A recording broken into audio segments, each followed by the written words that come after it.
voi, filmați! Filmați, să avem la mână, să-i tragem la răspundere!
Hai veniți!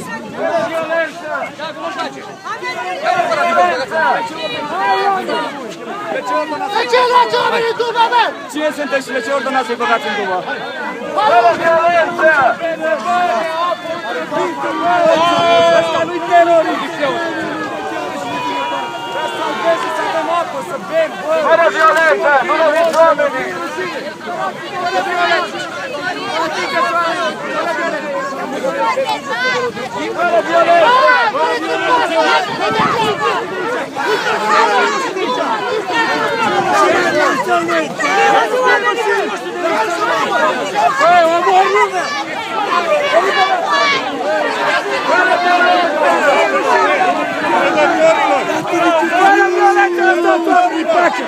Lăsați oamenii!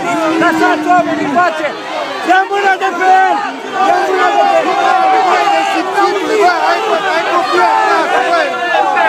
Băi, ești nesimțit să moară Jana, dacă nu!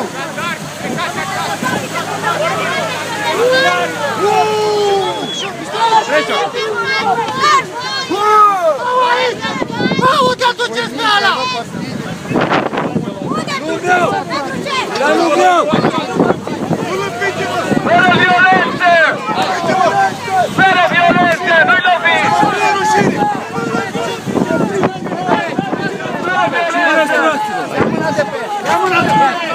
Luați mâna de pe el că vă fac plângere penală! Vă fac plângere penală! Băi, răspundeți penal, băi!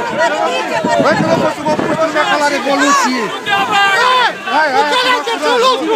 Ca să terminăm tot asta, dați jos pe ăla din mașină! Jos!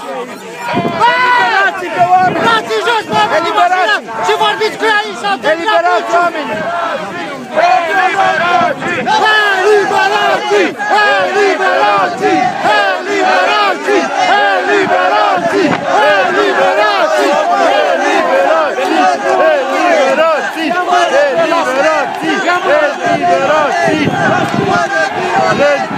Fără violență! Fără violență! Fără violență! Eliberați oamenii! Fără violență! Fără violență! Fără violență! Eliberați oamenii! Vă rog frumos să nu Libertate! Libertate! Înapoi, vă rog frumos! Înțelegeți? Înapoi și vă să dreapta!